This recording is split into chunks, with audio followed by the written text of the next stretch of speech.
wabarakatuh. Hamdan wa syukran lillah, salatan wa salaman ala rasulillah wa ala alihi wa sahbihi wa man wala, amma ba'd. Bapak Ketua Yayasan Darul Muttaqin, Bapak Ketua Pengurus Masjid Darul Muttaqin, beserta bapak-bapak segenap pengurus yayasan dan pengurus masjid, beserta para imam-imam kita. Begitu juga bapak-bapak, ibu-ibu, orang-orang tua kita, jamaah para pejuang-pejuang subuh.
Tidak lain dan tidak bukan Nabi Agung Baginda Rasulullah Muhammad sallallahu alaihi wasallam. Allahumma salli ala Sayyidina Muhammad, Allahumma salli wa sallim wa barik alaihi wa ala alihi wa sahbihi. Bapak dan Ibu jamaah yang dirahmati oleh Allah Subhanahu wa ta'ala, pada subuh hari ini kita akan melanjutkan mengaji, memahamkan hikmah-hikmah yang terdapat di dalam kitab Al-Hikam, kitab yang ditulis oleh Al-Imam Ibnu Athaillah As-Sakandari. Pada pertemuan yang lalu, yaitu pada hikmah yang ke-36, kita sudah dapat memahami dengan baik bahwa apapun yang tersembunyi di dalam hati, bahkan di tempat yang paling rahasia sekali di dalam hati, maka pada masanya, pada waktunya, dia akan terlihat nyata dalam bentuk perilaku, dalam bentuk perbuatan, dalam bentuk amal dan lain-lain sebagainya. Maka dari itu kita dianjurkan agar menyimpan yang baik-baik di hati kita, karena itu nanti yang akan muncul suatu waktu, suatu saat dalam bentuk amal perbuatan kita.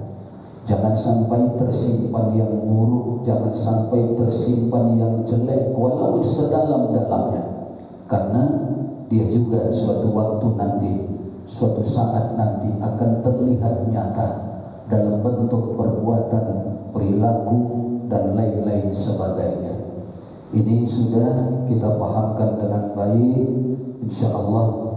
Nasihat hikmah dari hikmah yang ke-36 sama-sama bisa kita amalkan, sama-sama bisa kita praktekkan insya Allah. Amin ya Allah, amin ya Rabbal Alamin. Pada subuh hari ini kita akan melanjutkan memahamkan hikmah yang ke-37 dari kitab Al-Hikam. Pada hikmah yang ke-37 disebutkan syattana baina man yastadillu bihi au yastadillu alaihi. Yang dimaksud dengan kalimat ini adalah syattana baina, sungguh jauh perbedaannya di antara, sungguh jauh berbeda di antara man yastadillu bihi, orang yang dia berdalil. Kalau itu makna bahasanya, man yastadillu, orang yang berdalil atau orang yang sudah memiliki alasan bihi, bahwa dia tidak butuh tanda-tanda dari alam semesta ini untuk beriman kepada Allah. Yang ini jauh berbeda tadi disebutkan dengan yang aw yastadillu alaihi, dengan orang yang dia berdalil bahwa alam semesta ini adalah tanda adanya Allah. Jadi yang pertama, tidak perlu mendapatkan dalil, tidak perlu mencari-cari dalil, bahkan tidak perlu berdalilkan akan alam semesta ini untuk beriman kepada Allah, untuk mengenal Allah. Tapi yang kedua, ini orang yang beriman karena melihat dalil-dalil, tanda-tanda adanya Allah. Jadi disebutkan jauh berbeda antara kedua ini. Yang kedua tadi kita sebutkan, dia membutuhkan alam semesta untuk meyakini adanya Allah.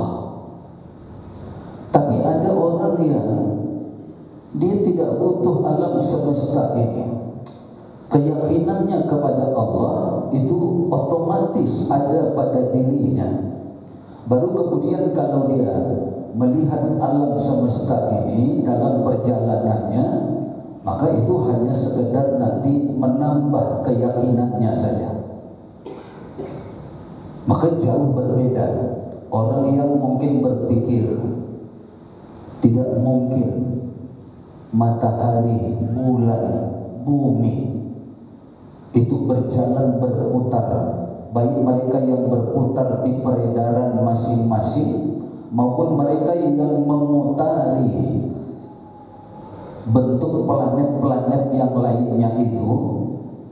Maka dia berpikir kalau ini meleset satu detik saja, maka akan terjadi kerusakan di alam semesta ini. Berarti ada yang mengaturnya sehingga tidak satu detik pun meleset perputaran mereka. Baik tadi itu yang berputaran di porosnya sendiri maupun yang berputar mengitari planet lain, termasuk yang mengitari bumi. Baru datang keyakinannya kepada Allah, berarti ada yang mengaturnya. Itulah Tuhan, itulah Allah katanya. Nah, ini orang yang dapat dalil dulu, dapat bukti dulu, baru kemudian dia beriman kepada Allah. Tapi ada orang yang tadi, yang pertama, man yastadillu bihi. Dia cukup dalilnya itu bahwa tertanam pada dirinya satu keyakinan Allah itu tidak mungkin tidak ada. Bisa jadi karena mungkin dulu dari kecil sudah terbimbing memang. Kita dulu kan ada yang kelas 1 SD pagi, siangnya masuk kelas 1 madrasah. Dulu belum ada istilah TPA, tapi madrasah. MDA kata orang. Ada yang menyebutnya dengan MIS, Madrasah Ibtidaiyah. Pagi kelas 2 SD, siang masuk kelas 2 madrasah. Setiap tahun naik kelas SD, naik kelas juga madrasah. Jadi dari kecil dulu sudah biasa. Bahkan diperintah ke depan kelas satu-satu. Yang tidak hafal disetrap, berdiri sampai selesai kawan-kawannya menghafalnya. Nah, maka dulu kita sudah biasa menghafal. Wujud artinya ada, qidam artinya sedia, al-mukhalafatuhu lil hawadith artinya dia berlainan dari segala yang baharu. Udah biasa dari dulu. Jadi pelan-pelan tertanam keyakinan kepada Allah, pengenalan kepada Allah itu tertanam pelan-pelan. Walaupun waktu itu kita belum ngerti apa itu matahari yang berputar di porosnya, memutari bumi yang berputar di porosnya, ada planet, itu kita belum ngerti ya. Tapi keyakinan itu perlahan-lahan menjadi tumbuh. Keyakinannya kepada Allah, bahkan akhirnya dia pun begitu baligh, dia merasa menjadi mukallaf, sudah wajib menjalankan syariat agama, dia jalankan terus. Pada akhirnya setelah dewasa, mungkin setelah aliyahkah, mulai berpikir ilmu pengetahuan alam.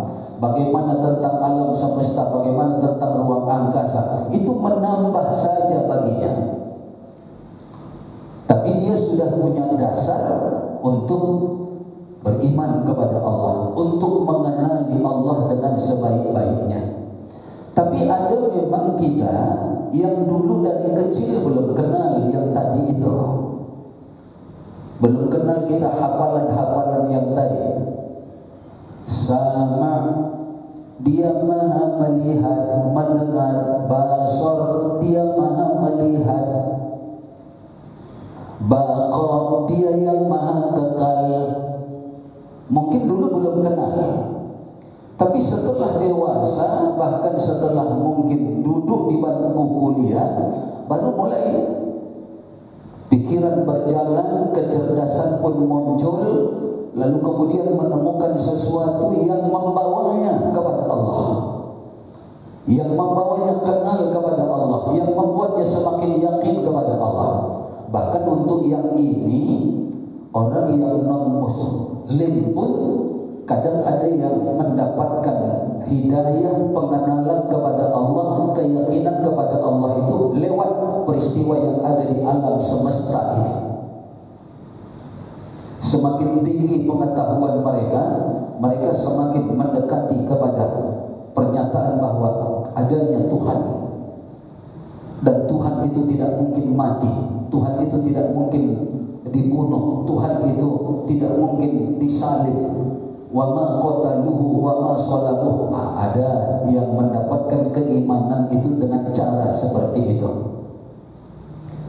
Makanya di dalam Islam belajar itu sangat-sangat memiliki kedudukan yang tinggi Bapak dan Ibu.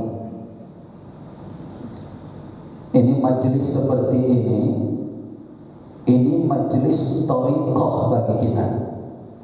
Ini tarikat ini Bapak dan Ibu.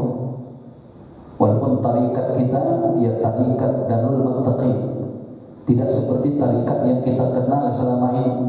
Ada tarikat Naqsabandiyah, ada tarikat Syatariyah, ada tarikat Samaniyah, ada tarikat Qadariyah, Naqsabandiyah, ada tarikat yang lain. Justru kalau orang mengaku bertarikat tapi dia tidak belajar, dia sebetulnya tidak bertarikat. Ini thariqah yang tertinggi. Kenapa?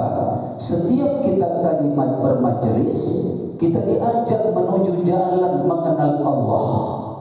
Kita diajak menuju jalan mengenali ajaran syariat yang dibawa oleh Rasulullah. Inilah thariqah itu. Makanya ada hadis yang berbunyi, man salaka tariqan ilal ilmi sahhalallahu lahu tariqan ilal jannah. Siapa yang memudahkan jalannya thariqah, dari jalan dari memudahkan thariqahnya menuju majelis-majelis ilmu, maka Allah akan memudahkan thariqahnya menuju surga Allah Subhanahu wa taala. Tanpa kita sadari itu, selama kita bermajelis ilmu, maka kita sedang berthariqah yang tertinggi bahkan. Maka dari itu setiap majelis harus bermanfaat, membuat kita semakin mengenal Allah. Setiap majelis harus semakin bermanfaat, membuat kita semakin beriman kepada Allah, mengenali syariat agama Allah yang diajarkan oleh baginda Rasul sallallahu alaihi wasallam. Maka dari itu Bapak dan Ibu, dengan dua perbedaan tadi kita mengenal, ya kalau istilah awamnya, ada yang kita mendapatkan ilmu itu harus belajar. Tapi kita juga yakin ada orang yang mendapatkan ilmu itu karena Allah yang menanamkan ilmu itu langsung pada dirinya. Ini yang disebut dengan ilmu ladun.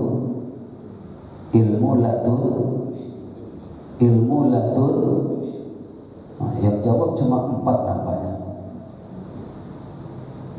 Ilmu ladunni, ilmu yang tidak kita pelajari tapi Allah datangkan kepada kita, dan ilmu itu tidak bertentangan dengan ilmu yang sudah ada yang sebelumnya tidak kita ketahui. Bukan ilmu itu datang lalu menjadi ilmu yang aneh-aneh seperti ilmunya Mama Ghufran misalnya, yang dia bilang kalau saya sudah minta hujan jangan diturunkan, maka kalau malaikatnya masih degil, kata dia, saya pecat itu malaikatnya, kata dia. Itu Mama Ghufran. Tidak, kita dapat ilmu bukan yang aneh-aneh, tapi kita dapat ilmu, pemahaman yang datang itu sesuai dengan pemahaman yang ada, yang kebetulan kita belum tahu. Pemahaman itu sudah ada. Misalnya dalam hadis Nabi, dalam ayat Al-Quran, dalam pendapat para ulama sudah ada. Tapi kita tidak belajar sehingga kita tidak tahu. Tapi Allah memberikan kepada kita pemahaman, apa yang sudah ada yang kita belum tahu itu kita jadi paham, kita jadi mengerti, tidak lewat belajar. Jadi ada dua macam juga kita ini dalam mendapatkan ilmu itu. Walaupun orang yang berilmu itu juga bisa dibagi dua. Yang pertama yang disebut dengan murid namanya, orang yang berkehendak mendapatkan ilmu. Tapi ada juga yang sebutannya disebut dengan moral. Beda baris saja. Murid dengan moral. Murid orang yang membutuhkan ilmu, maka dia harus belajar. Moral orang yang sudah ada lalu dia juga berkehendak untuk mengajarkannya.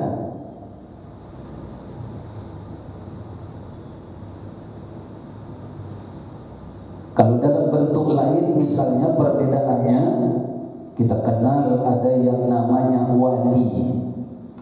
Wali itu ada yang memang dia lewat belajar, lewat riyadhah, latihan-latihan batinnya, lewat mujahadahnya, kesungguh-sungguhannya, akhirnya dia menjadi wali Allah. Tapi ada wali yang tidak seperti itu. Bukan dia yang berusaha sungguh-sungguh belajar, sungguh-sungguh berlatih, meriadah, bermujahadah, bukan. Tapi Allah yang memberikan kemuliaan itu kepadanya. Ini yang disebut dengan wali majzub. Maka tadi kalau kita bukan wali, coba kita renungkan pelan-pelan.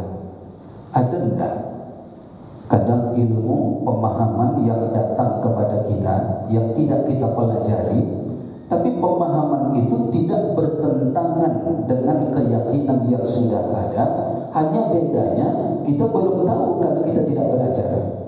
Tapi lewat itu tadi datang dia. Oh, begini rupanya. Oh, begini rupanya. Makanya kalaupun ada dilarang jangan belajar dengan buku, karena nanti sama dengan dia belajar dengan setan. Itu larangan itu untuk siapa? Untuk orang yang tidak punya modal pemahaman. Tapi bagi yang sudah punya modal memahamkan, membaca buku itu tidak ada masalah bagi mereka. Kalau masalah, untuk apa ulama-ulama menulis buku? Untuk apa ulama-ulama menulis kitab?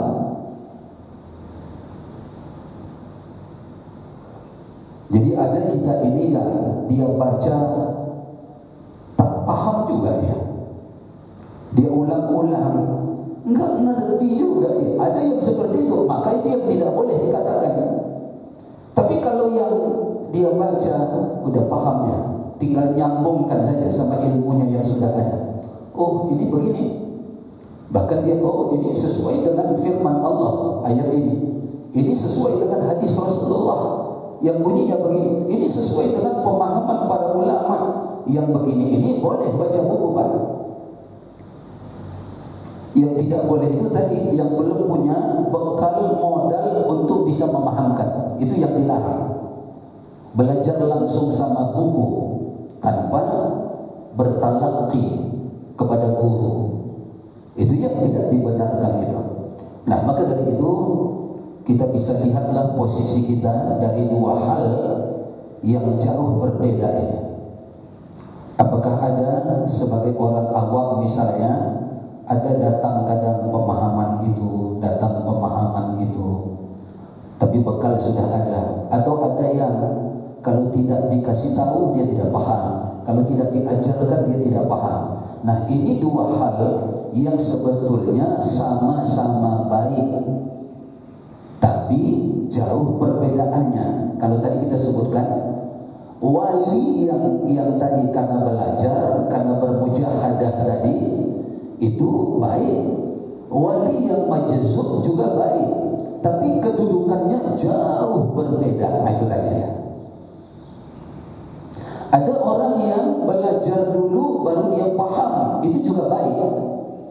Tapi ada orang yang tanpa belajar, artinya bertalaqi, berhadap langsung dengan guru, tapi datang pemahaman-pemahaman pada dirinya, dan pemahaman itu tidak bertentangan dengan pemahaman yang ada.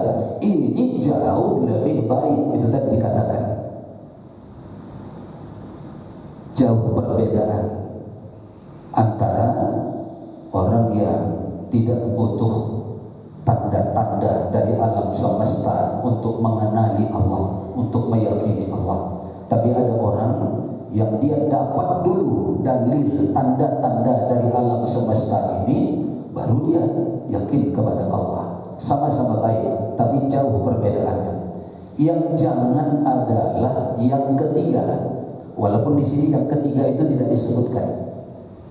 Yang jangan adalah yang ketiga. Sudahlah tidak punya modal keyakinan yang baik kepada Allah, kemudian tidak mau pula belajar dari tanda-tanda di alam semesta ini, sehingga sudah begitu banyaknya sebetulnya peristiwa-peristiwa yang bisa jadi dalil dan bisa menjadi bukti adanya Allah, tapi mereka tidak juga beriman kepada Allah. Inilah yang celaka. Yang ketiga memang, kata orang yang bebal betul ini, sudah tak punya modal beriman kepada Allah, tak punya modal mengenali Allah, bermakrifat kepada Allah. Begitu banyak kejadian di sekitarnya pun tak menjadi bukti dan dalil sama dia, sehingga tetap tidak beriman kepada Allah, tidak mau ambil pelajaran. Kalau kita kan ambil pelajaran nih, ambil pelajaran. Misalnya tanda-tanda, dalil-dalil dari alam semesta yang Allah perlihatkan. Kita ambil contoh, tapi kita bukan cerita politik, kebetulan tandanya itu ada dalam hal politik. Pelajaran sama kita, yakin kita, siapa yang main-main perempuan nasibnya akan kayak ketua KPU. Pelajaran itu Pak. Sehebat apapun backingmu di belakang, kalaupun itu backingmu pejabat yang tertinggi di satu negara, kau akan habis kalau perilakumu itu diketahui oleh manusia. Habis. Cuma ketika dia melakukan itu, dia seolah-olah tidak yakin bahwa Allah melihatnya, Allah memperhatikannya. Dia pergi ke Den Haag, ke Belanda, di sana nyewa apartemen, di sana nyewa mobil mewah, bahkan dengan anggaran negara. Dia pikir tidak ada yang tahu Pak. Ternyata ada paparazzi kan namanya. Ada paparazzi yang mengintipnya. Sama dengan kan kita pikir selama ini Firly Bahuri itu di rumah sajalah dia sembunyi, tak kemana-mana. Rupanya ada paparazzi yang menemukan dia sedang main badminton rupanya sambil ketawa-ketawa, tidak ada masalah sama dia. Padahal statusnya sudah lebih 6 bulan jadi tersangka. Yang kayak ini tanda-tanda. Ini tadi yastadillu tadi. Ini menjadi dalil sama kita. Sudah banyak nampak kita dah keburukan-keburukan dari orang-orang yang bermain judi online. Tapi tetap juga tadi yang tidak ada modal iman kepada Allah, lalu diberikan tanda-tanda. Ada yang dibakar istri gara-gara judi online, tak juga buat dia cerah. Ada yang istri dibunuh oleh suami gara-gara judi online. Ada yang gantung diri gara-gara kalah judi online. Ada yang anak kalah judi online dibunuhnya ayahnya karena mau menguasai harta ayahnya. Tak jadi pelajaran juga. Ini yang ketiga yang jangan sampai ada sama kita. Tak ada gunanya sama dia, dalil apapun. Walaupun di sini tidak disebutkan, tapi mengisyaratkan kita jangan sampai yang ketiga itu. Tak pandai ngambil pelajaran, tak pandai ngambil hikmah, tak pandai segala macam. Banyak pelajaran yang meninggalkan sholat, pelajarannya banyak, tapi tak juga menimbulkan rasa takut bagi mereka meninggalkan sholat. Yang tak mau ke masjid, banyak kejadian-kejadian buruknya, kalau kata orang rahasia ilahinya, tapi tidak jadi juga pelajaran sama dia. Ini yang ketiga, yang terburuk tadi. Sementara yang dua tadi, walaupun perbedaannya itu sangat jauh, tapi kedua-duanya sama-sama berakibat pada akhirnya mendatangkan kebaikan bagi yang bersangkutan. Tinggal tadi saya katakan, kita bisa mengamati diri kita ini di golongan yang mana. kita ini murid atau kita ini murad, atau kita ini salik, atau kita ini mursyid, kata orang. Di mana posisi kita? Supaya kita tahu untuk mengambil langkah-langkah itu. Maka saya selalu mengatakan, jangan baca buku bagi yang tidak punya modal memahami. Tapi selalu juga di sebagian tempat saya anjurkan baca buku, baca kitab-kitab. Sudah banyak terjemah-terjemah, baca. Tentu itu bagi orang yang sudah punya bekal memahami. Kalau tidak punya bekal, nanti ngawur. Ada yang bilang, dalilnya ini betul, dalilnya betul, tapi caramu memahami dalil itu yang salah. Kan ada itu. Tapi mohon maaf, yang menyampaikan itu dengan keras baru meninggal 2 hari yang lalu.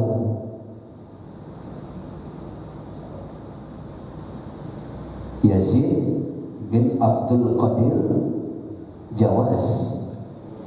Dia yang mengatakan kalau sudah ada dalil jangan dibantah, begitu bahasa dia. Kalau sudah ada dalil jangan dibantah. Sama orang awam, iya, oh iyalah. Nah, tapi kita yang dibantah bukan dalilnya, tapi cara dia memahamkan dalil itu. Itu yang kita bantah. Ketika dia mengatakan kalau ada imam yang qunut subuh, kalian jangan ikut qunut. Karena yang diperbuat imam itu tidak cocok sama kita. Nah, padahal tidak satu pun ulama yang tidak berqunut yang mengajarkan seperti itu. Termasuk di dalamnya Imam Hambali. Imam Hambali bilang kalau kau sholat sendiri tak mau berqunut, ya sudah tak mau berqunut. Tapi kalau kau nanti berjamaah ketemu dengan imam yang berqunut, berqunutlah. Nah, itu Imam Hambali itu. Tapi tadi beliau sudah almarhum 2 hari yang lalu meninggal dunia. Dia yang mengatakan begitu. Kalau sudah ada dalil jangan dibantah. Orang bukan membantah dalilnya. Dalilnya betul. Tapi cara dia memahamkan dalil itu yang salah. Atau cara dia memakai dalil itu yang salah. Misalnya nih, ada dalil yang mengatakan sahih, tidak terbantah, sahih, yaitu dalil yang berbunyi Rasulullah tidak pernah dalam sholat malamnya, baik di dalam bulan Ramadan maupun pada bulan Ramadan, yang jumlah rakaatnya lebih dari 11. Tidak pernah. Dalilnya betul, tapi dia memahamkan dalilnya salah. Kenapa? Dalam dalil itu ada kalimat walaupun di luar Ramadan. Berarti apa? Dalil itu jangan digunakan untuk dalil sholat taraweh. Dalil itu betul, tapi dalil itu jangan digunakan untuk sholat taraweh. Kenapa? Sholat taraweh tidak ada di luar Ramadan. Sementara hadis tadi menerangkan sholat malam Rasulullah baik dalam bulan Ramadan maupun di luar Ramadan tidak pernah lebih dari 11. Berarti yang dimaksud itu dalil untuk sholat tahajud yang dalam Ramadan ada, di luar Ramadan juga ada. Tapi mereka salah. Bukan dalilnya yang kita bantah, tapi mereka memahamkan dalilnya. Itu yang kita bantah itu, Pak. Apakah kita sudah berada pada posisi bisa memberikan pemahaman? Kalau sudah ada pada posisi itu, pemahaman kita bertentangan enggak dengan pemahaman-pemahaman umat Islam secara keseluruhan? Maka saya bilang tadi, kalau ada datang pemahaman tiba-tiba dalam benak kita, oh, ini rupanya maksudnya ini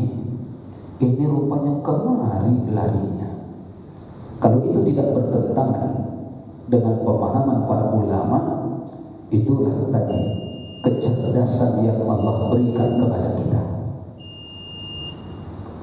Kecerdasan yang Allah berikan kepada kita.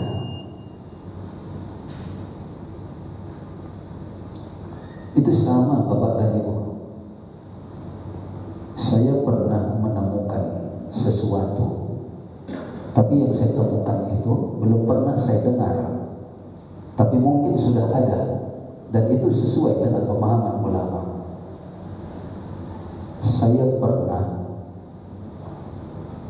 menemukan hadis dari Aisyah bahwa ketika malam hari dia kehilangan Rasulullah, nggak ada di sebelahnya.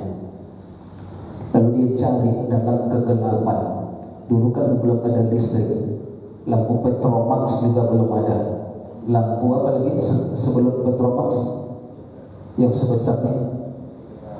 Lampu apa namanya? Petromax kan yang besar Pak, yang pakai pompa. Ini enggak cukup minyak tanah saja.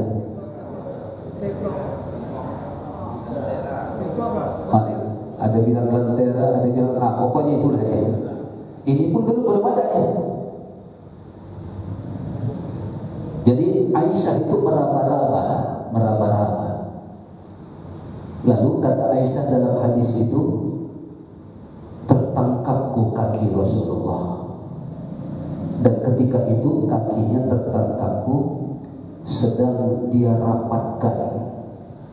Posisinya sedang dalam keadaan sujud.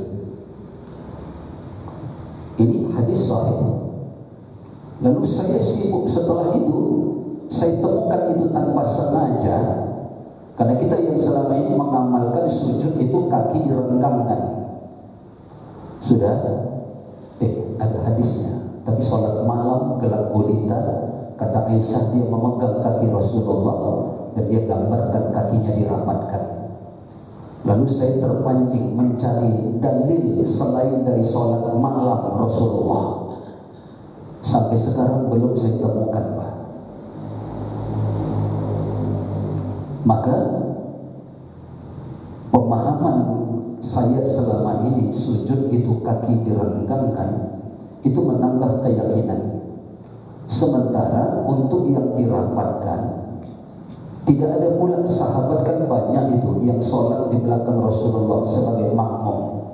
Siang, sholatnya siang, sholatnya fardu. Tapi tidak ada yang meriwayatkan kaki Rasulullah seperti itu. Sementara ada riwayat peristiwanya malam. Meraba-raba, tidak melihat, hanya merasa. Dan kalau waktu itu dipegangnya, pasti dalam keyakinan kita sudah batal. Tapi dalam riwayat itu tidak ada disebutkan Rasulullah membatalkan sholatnya. Nah, maka pemahaman saya paling tidak dengan dalil ini, kalaupun mau sholat dirapatkan kaki itu sholat malam. Karena dalilnya ada. Yang sholat dalam keadaan terang tidak ada dalilnya. Dapat pemahaman kita. Kadang-kadang dengan begitu Bapak dan Ibu jemaah dirahmati Allah, kita dulu ketika belajar belum sampai ke sana itu ditemukan, tapi belakangan baru ditemukan. Kita temukan itu hadis itu tanpa sengaja, baru kemudian kita cari lagi, ternyata tidak ada. Itu yang kalau ada sama kita kemampuan yang seperti itu, maka itu harus diasah terus, jangan berhenti.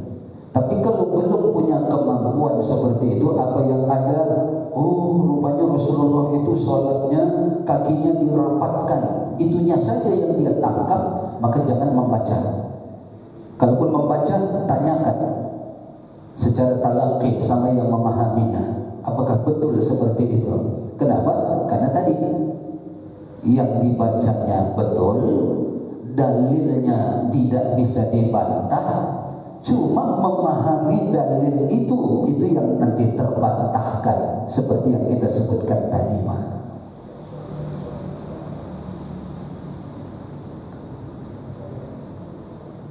Kita tidak tahu nih, saya tidak tahu Bapak dan Ibu apakah ada yang masih, kata kita sebutkan tadi, sebagai orang yang sedang belajar, atau kita ini sudah punya kemampuan untuk mengajar, tadi murid atau murad. Kemudian tadi saling sedang berjalan menuju ridha Allah, atau kita ini sudah pada posisi yang tadi mungkin bisa walaupun kecil-kecilan, ya, di atas saling, ya, mendekati kepada mursyid kecil-kecilan, tidak perlu besar-besaran, kecil-kecilan. Karena walaupun yang dia bimbing satu orang, yang dia bimbing dua orang, itu tidak masalah. Yang penting bisa dibimbing, tidak butuh harus syarat banyak, oh tidak. Ya, kemudian apakah kita tadi termasuk yang ditarik oleh Allah, atau kita yang sedang berusaha menjadi salih berjalan menuju Allah? Kita bisa, ya, rasakan pelan-pelan, supaya kita bisa nanti tahu pada posisi kita. Kita ini sudah memang pada posisi dikatakan walaupun awam tapi majzub, ya, bukan wali. Kita ini pasti bukan wali. Kita yang awam tapi majzub, atau kita ini yang awam justru sedang berjuang keras. Nah, di mana posisi kita supaya kita dapat memahamkannya dengan baik, dapat memahaminya juga dengan yang sebenarnya sesuai dengan tuntunan. Jadi tidak nanti, ya, melakukan sesuatu yang kita tidak pelajari, tapi juga kita belum punya modal bisa memahami, lalu membaca sesuatu kemudian diamalkan saja. Ini yang jangan, ini yang jangan.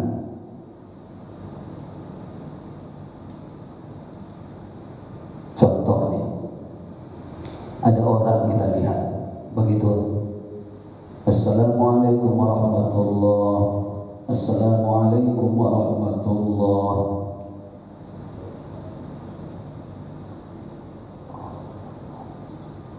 baru salam, disalaminya semua orang. Ini kan kebodohan yang sekarang nampak di nyata di sekitar kita. Jangan lakukan itu, Bapak dan Ibu. Jangan. Itu saatnya berzikir, bukan saatnya bersalaman. Sudah diganggunya orang, kita pun kadang-kadang terkejut, dikuit orang dari belakang. Oh, rupanya minta salam deh. Kita terima juga salamnya. Habis di salamnya depan, salamnya samping, salamnya belakang, dia pun pulang. Zikir kita tadi sudah terhalang beberapa detik, katakan. Tidak itu tempatnya. Itu satu. Ini keliru besar. Tak belajar, tak berguru, tapi berekspresi sendiri. Dan itu mengandung kerusakan bagi orang yang berzikir itu. Atau ada lagi berikutnya, ini maaf ya kalau ada. Kalau nggak ada, alhamdulillah. Kalau ada, kita ubah. Hukum bersalaman setelah sholat itu adalah hukum makmum yang menyalam imamnya. Tidak ada hubungan hukum salam setelah sholat itu makmum sama makmum. Ke imam bertabarruk namanya. Dia menjadi amalan sunnah, tidak bisa dibantah itu. Dalilnya kuat, ada. Jadi bukan sesama makmum. Makanya bapak, terutama bapak nih, kalau ibu kan tak mungkin mencapai imam. Jangan pula nanti saya bilang kayak gini tiba-tiba dilangkahi pula apa itu? Apa?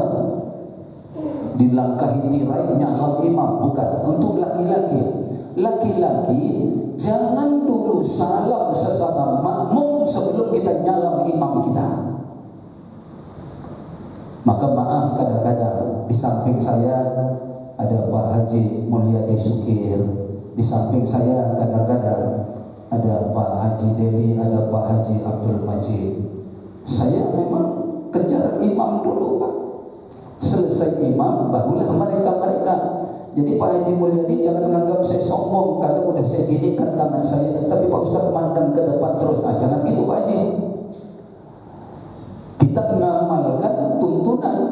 Jadi bukan bersombong diri kepada orang. Pak Haji Dewi juga jangan bilang saya sombong Ustaz, saya di sebelahnya bukan di salamnya dulu, kata dia. Amalkan itu Pak. Jangan salam dulu siapapun sebelum kita menyalam imam kita. Itu makanya jadi walaupun bukan itu tuntunan tradisinya, untuk mempraktikkan, kan ada orang yang persoalkan, masa pula salam-salaman bentuk lingkaran. Dia tidak paham dalil tadi. Kenapa jadi bentuk lingkaran? Karena yang belakang imam nyalam imam dulu, habis itu dia berdiri samping imam. Kemudian yang di sebelahnya lagi nyalam imam dulu, kemudian nyalam saya yang di sebelah tadi, kemudian dia berdiri di sebelah saya. Yang berikutnya juga gitu, imam dulu, yang di samping dia berdiri di samping, yang berikutnya juga gitu. Akhirnya yang terakhir dia salam imam, yang di samping imam, yang di samping sampai habis. Itulah yang benar. Jangan sampai dipraktikkan justru imamnya terakhir. Udah habis semua dikelilinginya dah, baru imam terakhir. Ini tuntunan, dipahamkan dengan baik salam-salaman itu. Kalau tidak nanti itu yang kata orang, oh itu bid'ah, kata orang. Kenapa? Dilakukan tanpa pemahaman. Coba kalau ada yang berani membantah dalil dan pemahamannya, makmum menyalam imam, siapa yang berani? Coba, nggak ada yang berani. Karena itu dulu yang dipraktikkan sahabat. Mereka menyalam Rasulullah sebagai imam, bukan mereka sama mereka dulu. Baru setelah itu, barulah mereka sama mereka. Jadi dalil masih bisa dibantah kalau pemahamannya salah.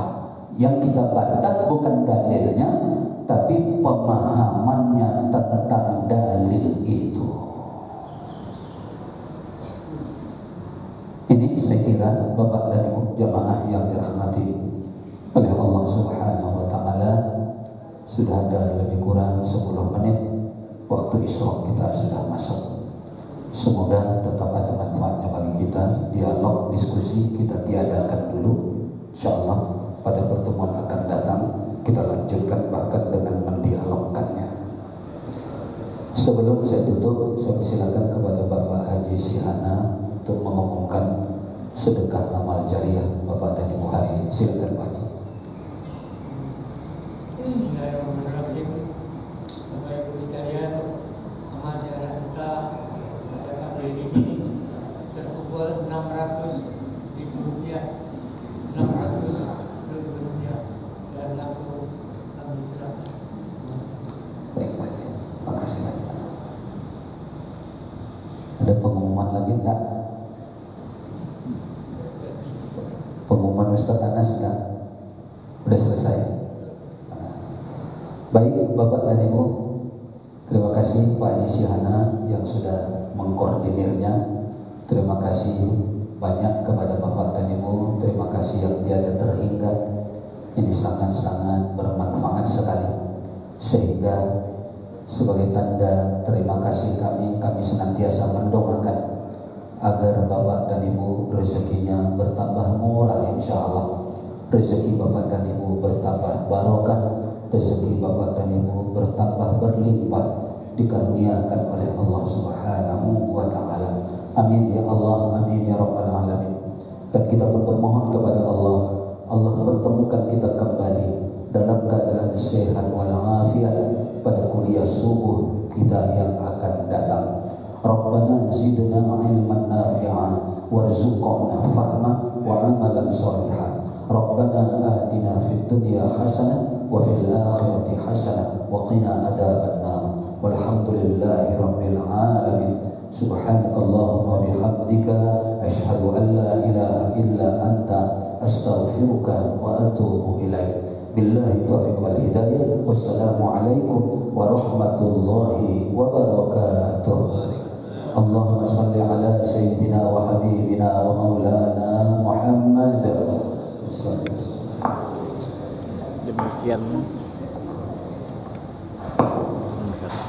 Demikian telah kita ikuti bersama tablik subuh, tablik ba'da subuh di Masjid Darul Mutakin, Jalan Tabrani Ahmad, Pontianak. Tablik tadi dibawakan oleh Bapak Ustadz Dr. Andes Zulfan Afan SH, langsung pada pesantren di Bungur. Setiap pagi kami ba'da subuh mengadakan tablik berkeliling masjid dan bertukar-tukar memberi ceramahnya. Terima kasih kepada teman-teman, bapak-bapak, ibu-ibu yang telah mengikuti ini.